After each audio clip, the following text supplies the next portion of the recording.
The historic hush money trial against former U.S. President Donald Trump has come to a close. The case is now with the jury, which will have to decide whether Trump falsified business records to hide hush money payments or not. The 12-member jury began deliberations just a while ago after prosecution and defense delivered closing arguments on Tuesday. Before the jury headed out to deliberate on the verdict, Judge Juan Machin laid out the rules and instructions for general juror conduct.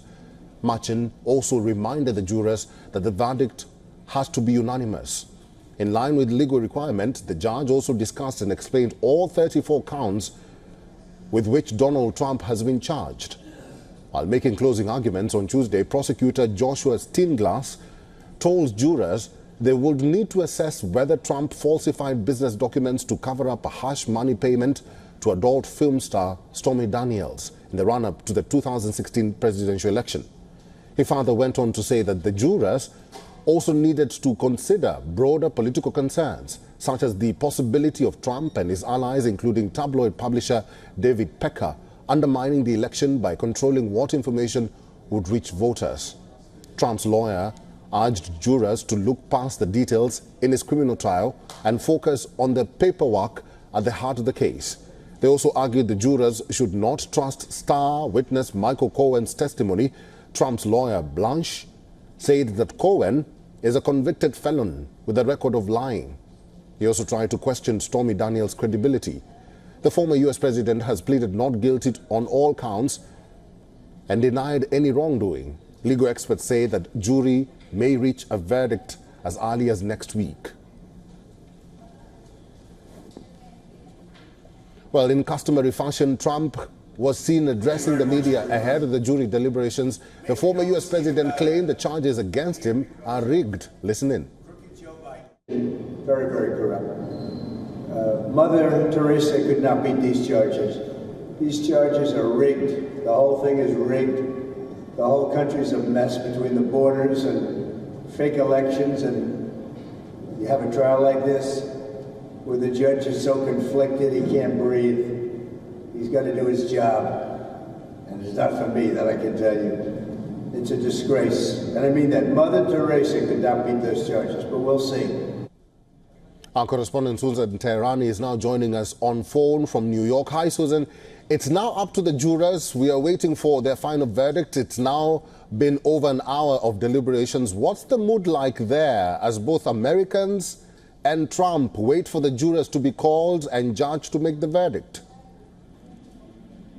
Yeah, you can imagine, this is just such an important situation that we're in right now. I mean, the trial of the first time of a former American president on the one hand, and on the other hand, the outcome of this verdict really can determine the fate of Donald Trump in this criminal case.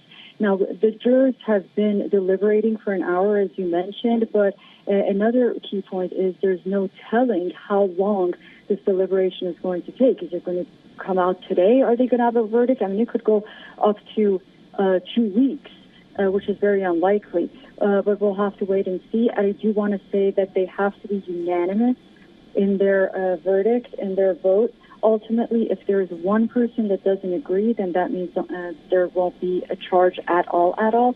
And then if they can't come to a conclusion, ultimately it's going to be called what is a hung trial, which basically it's just, the trial goes away, and then it depends on New York State if it wants to once again go through this whole process and try Donald Trump again. So, yeah, it's a very sensitive situation.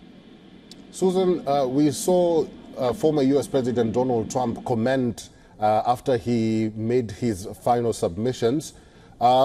He says that this whole process is rigged. Is he even allowed to speak after this final, deliberations are made? I mean, they have caused so much difficulty for the former president with the gag orders and everything. Yeah, he's allowed to say what he thinks. He's just not allowed to comment, first of all, on the jurors. He's not allowed to comment on the case. Ultimately, regarding the people that are involved in the case, like Michael Cohen, Stormy Daniels, and all of them. But ultimately, this is what Trump thinks, and this is also what a lot of his supporters and followers think as well. So, the former president is going to take any opportunity and any chance to say what he thinks. So we'll have to wait and see what the outcome is. I mean, what if the outcome is that he is not convicted? Then, we would have to ask, will he continue to think that it's rigged or not? All right, we'll have to wait and see how this pans out, because the jurors are currently deliberating, and it might take hours, it might take days, it might even take 2 weeks. But anyway, we'll have to wait and see how that pans out. Susan Tehrani, thank you. For all the latest news, download the WION app and subscribe to our YouTube channel.